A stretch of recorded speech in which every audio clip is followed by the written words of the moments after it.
встретит настоящий верный друг. Друг в беде не бросит, лишнего не спросит.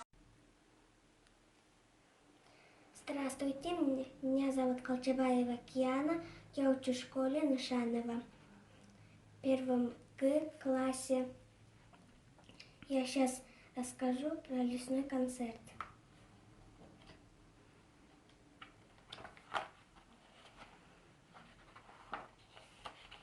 Тут бык и мышка, бык большой, а мышка маленькая.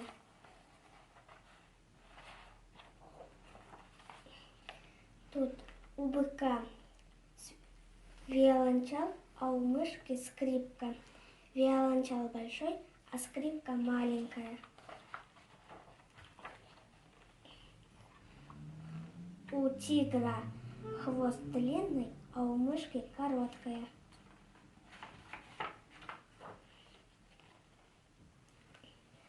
У тигра кларнет, а у мышки... А у зайчика? А у зайчика свирель. Кларнет длинный, а свирель короткая. Тут на картинке бегемот и ящерица. Бегемот тяжелый, а ящерица легкая.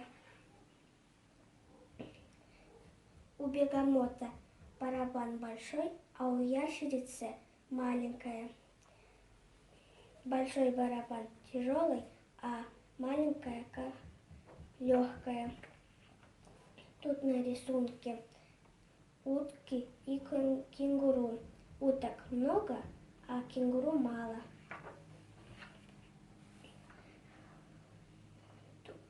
Тут утки и кенгуру. У уток кастанеты, а у кенгуру тарелки. Кастанетов много, а тарелок мало. Жаворонок.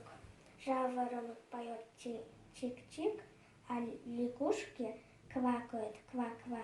На широком валуне медленно танцует черепаха. На узком валуне быстро танцуют бурундуки. Тут все животные собрались, делают концерт. Какой веселый концерт! Бом-бом-бом.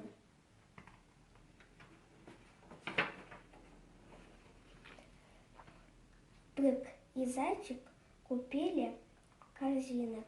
У кого больше? У быка. Тигр и зайчик Сделали свирели. У кого длиннее? У тигра. Бегемот и ящерица запускают летучие змеи. Чей длиннее? У бегемота.